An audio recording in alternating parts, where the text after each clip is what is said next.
नमस्कार। आदर्श शिक्षण संस्थान की ऑनलाइन कक्षा में आपका हार्दिक स्वागत और अभिनंदन। आज का पाठ है ल्हासा की ओर। इस पाठ के लेखक हैं राहुल सांकृत्यायन। सर्वप्रथम लेखक परिचय करते हैं। राहुल सांकृत्यायन का जन्म सन 1893 में उनके ननियाल गांव पंदहा, जिला आजमगढ़, उत्तर प्रदेश में हुआ। उनका पैतृक गांव कनेला था और उनका मूल नाम केदार पांडे था। उनकी शिक्षा काशी, आगरा और लाहौर में हुई थी। सन 1930 में उन्होंने श्रीलंका जाकर के बौद्ध धर्म ग्रहण कर लिया। तब से उनका नाम राहुल सांकृत्यायन हो गया। उनका मूल नाम तो केदार पांडे था, पर जब उन्होंने 1930 में बौद्ध धर्म ग्रहण कर लिया, तब से उनका नाम राहुल सांकृत्यायन हो गया। राहुल जी पाली, प्राकृत, अपभ्रंश, तिब्बती, चीनी, जापानी, रूसी सहित अनेक भाषाओं के जानकार थे। उन्हें महापंडित कहा जाता था। सन 1963 में उनका देहांत हो गया।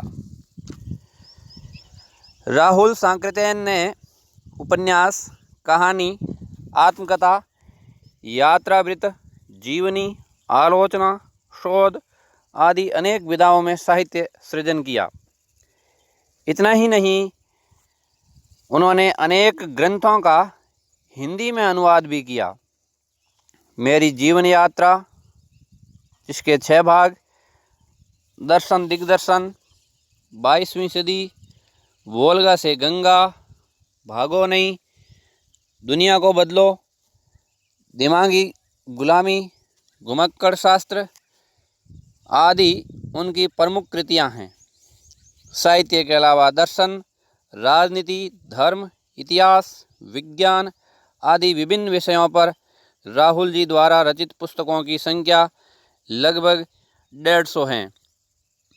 राहुल जी ने बहुत सी लुप्तप्राय सामग्री का उद्धार कर अत्यंत महत्वपूर्ण कार्य किया है। राहुल सांकृत्यायन जी ने बहुत सी लुप्तप्राय यानी लगभग जो नष्ट होने वाली सामग्री थी, उनको उबारने का भी महत्वपूर्ण कार्य किया है। यात्रावृत्त लेखन में राहुल जी का स्थान अन्यतम है। यात्रा के बारे में लिखने में राहुल जी का स्थान श्रेष्ठतम है, अन्यतम है। उन्होंने घुमक्कड़ी का शास्त्र रचा। घुमक्कड़ी यानी बहुत अधिक घूमने फिरने की प्रवृत्ति, तो इससे संबंधित शास्त्र रचा और उससे होने वाले लाभों का विस्तार से वर्णन करते हुए मंजिल के स्थान पर यात्रा को ही घुमक्कड़ का उद्देश्य बताया। घुमक्कड़ी से मनोरंजन, ज्ञानवर्धन एवं अज्ञात स्थलों की जानकारी के साथ साथ भाषा एवं संस्कृति का भी आदान प्रदान होता है। यानी घूमने फिरने से मनोरंजन तो होता ही है, साथ ही साथ ज्ञान वर्धन भी होता है और जो अज्ञात स्थान हैं उनकी जानकारी भी होती है और साथ ही साथ भाषा और संस्कृति का भी आपस में आदान प्रदान होता है। राहुल जी ने विभिन्न स्थानों के भौगोलिक वर्णन के अतिरिक्त वहाँ के जनजीवन की सुंदर झांकी प्रस्तुत की हैं। अब इस पाठ की विषय वस्तु क्या है, इसके बारे में पढ़ते हैं।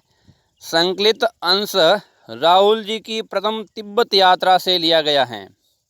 पहली बार जब राहुल जी ने तिब्बत यात्रा की, उसके बारे में इस पाठ में लिखा गया है, जो उन्होंने सन 1929-30 में नेपाल के रास्ते से की थी। उस समय भारतीयों को तिब्बत यात्रा की अनुमति नहीं थी, इसलिए उन्होंने यह यात्रा एक भिखमंगे के छद्म वेश में की थी। छद्म यानी कृत्रिम वेश में, बनावटी वेश में या छलपूर्ण वेश में की थी, एक भिखारी के वेश में। इसमें तिब्बत की राजधानी ल्हासा की ओर जाने वाले दुर्गम रास्तों का वर्णन उन्होंने बहुत ही रोचक शैली में किया है। इस यात्रा वृत्तांत से हमें उस समय के तिब्बती समाज के बारे में भी जानकारी मिलती है। अब इस पाठ को पढ़ने से पहले इस पाठ का सार कुछ शब्दों में समझने का प्रयास करते हैं। इस पाठ में राहुल जी ने अपनी पहली तिब्बत यात्रा का वर्णन किया है, जो उन्होंने सन 1929-30 में नेपाल के रास्ते से की थी। क्योंकि उस समय भारतीयों को तिब्बत यात्रा करने की अनुमति नहीं थी। नेपाल के रास्ते से इसलिए की थी क्योंकि उस समय भारतीयों को नेपाल तिब्बत यात्रा की अनुमति नहीं थी। इसलिए उन्होंने यह यात्रा एक भिखारी के छद्मवेश में की थी। लेखक की यात्रा बहुत वर्ष पहले जब फरी कलिंगपोंग का रास्ता नहीं बना था, तो नेपाल से तिब्बत जाने का एक ही रास्ता था, यानी फरी कलिंगपोंग का रास्ता नहीं बना था, उसमें नेपाल से तिब्बत जाने का एक ही रास्ता था। इस रास्ते पर नेपाल के लोगों के साथ साथ भारत के लोग भी जाते थे। ये रास्ता व्यापारिक और सैनिक रास्ता भी था, व्यापारियों के लिए भी और सैनिकों के लिए भी ये रास्ता था। इसलिए लेखक ने इसे मुख्य रास्ता बताया है। तिब्बत में जाति पाति छुआछूत का सवाल ही नहीं उठता और वहाँ औरतें पर्दा नहीं करती हैं। तिब्बती समाज की विशेषता बताते हुए लेखक कह रहे हैं कि तिब्बत में जाति पाति छुआछूत नहीं है और वहाँ औरतें पर्दा नहीं करती हैं। चोरी की आशंका के कारण भिखमंगों को कोई घर में घुसने नहीं देता, तो अपरिचित होने पर भी आप घर के अंदर जा सकते हैं और ज़रूरत के अनुसार अपनी झोली से चाय दे सकते हैं और घर की बहू अथवा सास उसे आपके लिए पका देगी। भिखारियों के डर से लोग उनको घर में घुसने नहीं देते हैं, पर व्यवहार सही होने पर, अपरिचित होने पर भी आप घर के अंदर जा सकते हैं और ज़रूरत के अनुसार आप अपनी झोली में से चाय दे सकते हैं, तो घर वाले आपको चाय बना करके पका करके दे देंगे।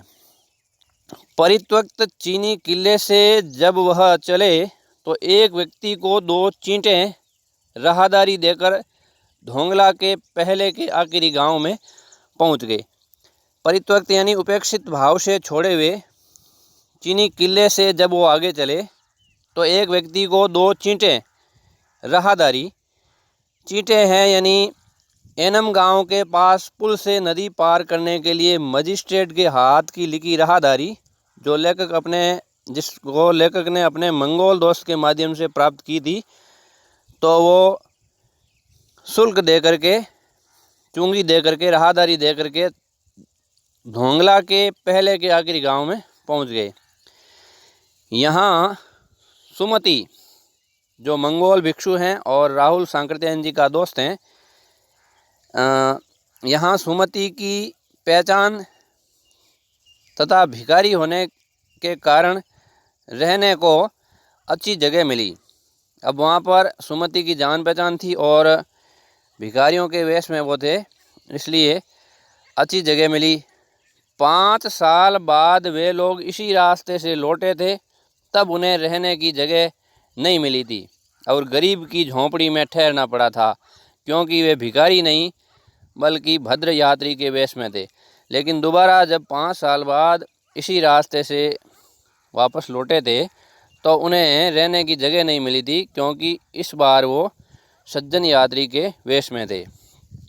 अगले दिन राहुल जी व सुमति जी को एक विकट डांडा धोंकला पार करना था। डांडा ऊंची ज़मीन है तिब्बत की और धोंकला तिब्बती सीमा का एक स्थान है। तो अगले दिन राहुल जी और सुमति जी को एक विकट डांडा धोंकला पार करना था। डांडे तिब्बत में सबसे खतरे की जगह थी।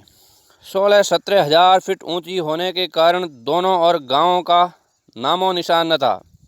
डाकुओं के छिपने की जगह तथा सरकार की नरमी के कारण यहाँ अक्सर खून हो जाते थे। चूँकि वे लोग भिखारी के वेश में थे, इसलिए हत्या की उन्हें कोई परवाह नहीं थी, परंतु ऊंचाई का डर तो बना हुआ था।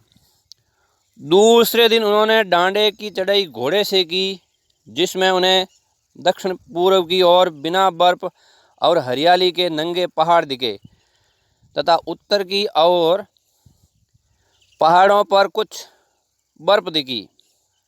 उतरते समय लेखक का घोड़ा थोड़ा पीछे चलने लगा और वे बाएं की ओर 1.5 मील आगे चल दिए। बाद में पूछकर पता चला कि लंगकोर का रास्ता दाहिने की तरफ था, जिससे लेखक को देर हो गई तथा उससे सुमति नाराज हो गई। लेखक का घोड़ा धीरे चलने लगा और वे रास्ता भी भूल गए थे। फिर उन्हें पता चला कि वो गलत रास्ते पर जा रहे हैं। फिर सही जगह पर आए। तब तक सुमति उनसे नाराज हो गए, परंतु जल्द ही गुस्सा ठंडा हो गया और वे लंगकोर में एक अच्छी जगह पर ठहरे। वे अब तिंगरी के मैदान में थे, जो कि पहाड़ों से घिरा एक टापू था। टापू यानी ज़मीन का वह भाग जो चारों ओर जल से घिरा हुआ हो। सामने एक छोटी सी पहाड़ी दिखाई पड़ती थी, जिसका नाम तिंगरी समाधिगिरी था। आसपास के गांवों में सुमति के बहुत परिचित थे। वे उनसे जाकर मिलना चाहते थे, परंतु लेखक ने उन्हें मना कर दिया और लहासा पहुंचकर पैसे देने का वादा किया। सुमति को लहासा में पहुंचकर पैसे देने का वादा किया कि आप यहाँ मत रुको, नहीं रुकने के लिए मैं आपको लहासा पहुंच करके पैसे दे दूंगा। सुमति मान गए और उन्होंने आगे बढ़ना शुरू किया। उन्होंने सुबह चलना शुरू नहीं किया था, इसलिए उन्हें कड़ी धूप में आगे बढ़ना पड़ रहा था। वो सुबह जल्दी रवाना नहीं हुए, इसलिए कड़ी धूप में उन्हें आगे बढ़ना पड़ रहा था। वे पीठ पे अपनी चीज़ें लादे और हाथ में डंडा लिए चल रहे थे। सुमति एक और यजमान से मिलना चाहते थे, इसलिए उन्होंने बहाना कर सेकरवियार की ओर चलने को कहा। सुमति अपने एक और यजमान से मिलना चाहते थे, इसलिए उन्होंने बहाना बनाया और बहाना बना करके सेकरवियार की ओर चलने को कहा। सेकरवियार स्थान है, उसकी ओर चलने के लिए कहा। तिब्बत की ज़मीन छोटे बड़े जागीरदारों के हाथों में बंटी है। इन जागीरों का बड़ा हिस्सा मठों के हाथ में है। अपनी अपनी जागीर में हर जागीरदार कुछ खेती खुद भी करता है, जिसके लिए मजदूर उन्हें बेगार में मिल जाते हैं। बेगार में यानी बिना मजदूरी के बलपूर्वक जो काम कराते हैं वो बेगार होती हैं। तो खेती के लिए जागीरदारों को मजदूर बेगार में मिल जाते हैं। लेखक सेकर की खेती के मुखिया भिक्षु नमसे से मिले। वहाँ एक अच्छा मंदिर था, जिसमें बुद्ध वचन की हस्तलिखित 103 पोथियाँ रखी हुई थी, जिसे लेखक पढ़ने में लग गए। इसी दौरान सुमति ने आसपास अपने यजमानों से मिल करके आने के लिए लेखक से पूछा, जिसे लेखक ने मान लिया। लेखक जब तक पुस्तकें पढ़ रहे थे तो सुमति ने अपने आसपास के यजमानों से मिलने की इच्छा जाहिर की, तो लेखक ने ये बात मान ली। दोपहर तक सुमति वापस आ गए। चूँकि तिंगरी वहाँ से ज़्यादा दूर नहीं था, इसलिए उन्होंने अपना सामान पीठ पर उठाया और नमसे से विदा लेकर चल दिए। सुमति कौन है? सुमति का परिचय। वह लेखक को यात्रा के दौरान मिला था, जो एक मंगोल भिक्षु था। उनका नाम लोबजंग शेख था। इसका अर्थ है सुमति प्रज्ञ, अच्छी बुद्धि वाला। अतः सुविधा के लिए लेखक ने उसे सुमति नाम से पुकारा है। इस प्रकार ये सार रूप में पाठ था। इस पाठ को विस्तृत रूप में अगली कक्षा में पढ़ेंगे। धन्यवाद।